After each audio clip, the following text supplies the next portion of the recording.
This is Counter-Strike 2. After the release of CS2, Valve started regularly fixing the game.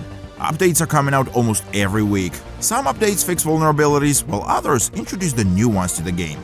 Although only the Valve developers know the full truth, based on the available data, we can already speculate on the future of CS2. We'll discuss what regular players, and even those who use cheats, should expect. We've noticed many of you watch our videos without subscribing to the channel. We recommend subscribing to not miss our content and participate in our giveaways at the end of the video. Why spend 4 years of your life creating something that isn't innovative and mostly useless?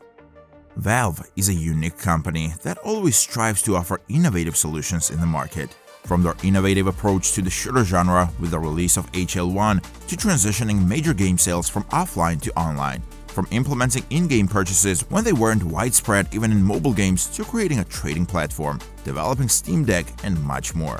All these projects were groundbreaking and unique at the release and are now perceived as standard. Valve's core magic lies in their ability to offer something new to the market, setting a benchmark for other companies. This has been the core idea behind Valve from the very beginning of the company's existence. We often look into the future of CS based on Dota 2's story. Experience shows that Source 2 innovations usually first appear in Dota 2 and then, after refinement, find their way into CS. CS2 already introduced several significant changes. Its own MMR rating in the form of points in the Premier mode, griefing bans, its own integrity rating, which we call the trust factor, implementation of machine learning to combat cheaters. This is the most interesting subject, and we will try to cover it today. Indeed, neural networks have opened new horizons in various fields, including content creation, music, video, images, and text generation. In Dota 2, the OpenAI 5 neural network showed impressive results, outperforming even professional players. In a demo match held 5 years ago, OpenAI bots, controlled by the neural network, managed to beat the champions of the International. It was a demonstrative moment, confirming the potential of artificial intelligence in gaming. Moreover, OpenAI provided the opportunity for anyone to play against its neural network. Out of 7,215 matches, the AI lost only 42, indicating its high effectiveness. Since then, technologies have significantly advanced, and undoubtedly the current capabilities of neural networks could be even more impressive. Valve understood this too, hence they began creating the VACnet, an AI aimed at behavioral cheat detection. Humanizing features have been necessary for cheating in Dota 2 for quite some time now. These tools visually modify cheat actions, creating the illusion that these actions were performed by a human rather than a cheat. Thing is, the same feature can be implemented in multiple variations while preserving the purpose. Valve realized it's pointless to detect unique cheat features when behavioral detection through neural networks can be used. Valve's AI already understands what cheating action looks like. VACnet can identify numerous different cheat features, but currently doesn't apply punishments. The system simply adds a mark to the account. Currently, it's known that Valve is collecting a vast amount of information through subtick and internal detections to train the neural network. We've already shared detailed information about subtick in a separate video. Don't forget to check it out by following the pop-up notification. But these are just words. It would be nice to see the actual evidence that Valve is indeed creating an AI-based anti-cheat.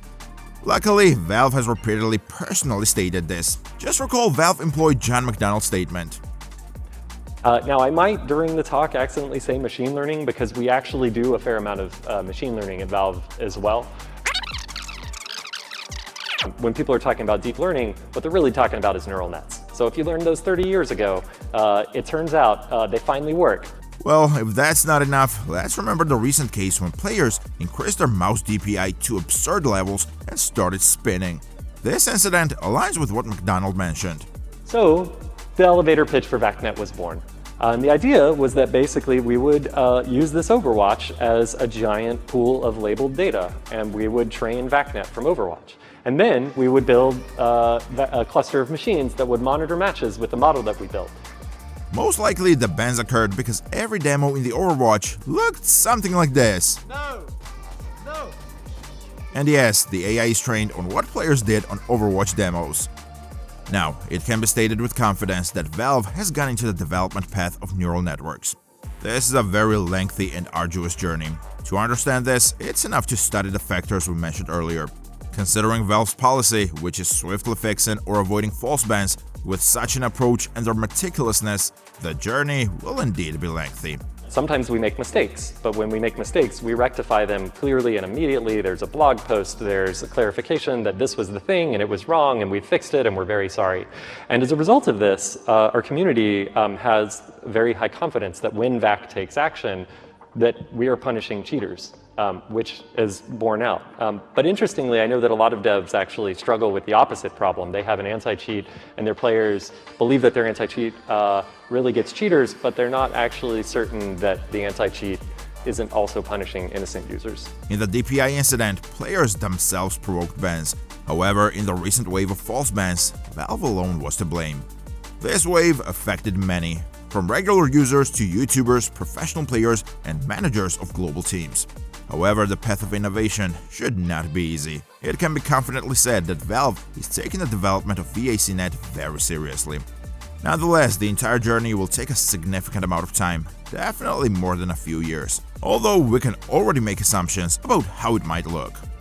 Let's imagine an ideal world and try to envision how the game would look if Valve suddenly released fully functional VACnet, a network correctly and thoroughly configured with a vast amount of information and working flawlessly. Yes, it's truly hard to imagine, so we will help you. We will attempt to vividly show how it might look from the perspective of the network observing the player while analyzing their actions. The player has a new account, 15 hours into CS, no other games on the account. The user's computer is linked to other accounts that have been banned. This account raises suspicion.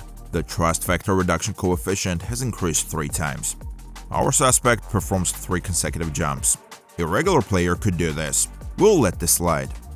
The player shot at a peeking player. Reaction time was 1 millisecond.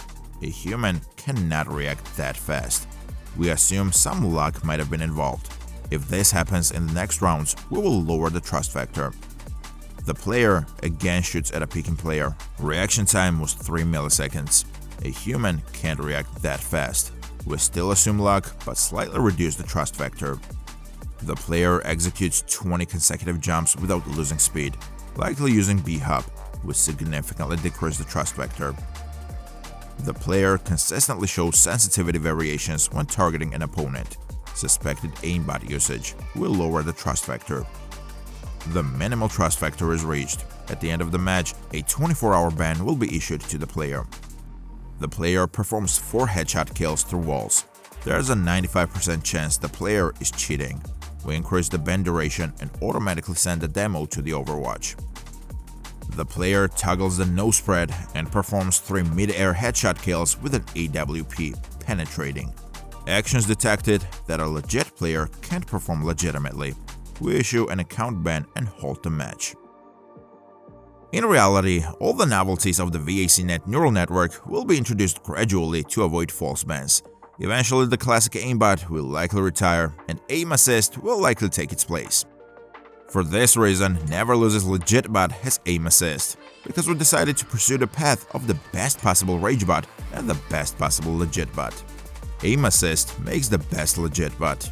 It's designed not to shoot for you, but to assist in aiming by slowing down the crosshair when it's on an opponent. Such legit bot is much harder for the neural network to detect due to its working principle and because we're developing our legit with an eye on future VACnet capabilities. Although currently aim assist might seem inconvenient, we're actively working on it and plan to significantly improve and develop it. To expect the unexpected is wise. This proverb suggests that any story can take a path not planned. For us, it simply means that anything can be expected from Valve. Even Valve themselves are uncertain about the final outcome. However, we speculated and made assumptions about how the system might roughly look, which we did at the end of this video. Nevertheless, Neverlose continually monitors the situation and strives to be prepared for any turn of events. We'll be waiting for your comments below this video. You might point out some important points we missed. Feel free to also share topics you would like to learn about in future videos. Throughout this video, we've hidden several Easter eggs containing subscription activation codes, and we're starting a giveaway for all commenters. The rules are simple: like the video, subscribe to our channel, and leave a meaningful comment with your Neverlose username at the end of it. Thank you for watching. This has been the Neverlose Team. Stay tuned for more insights in our upcoming videos.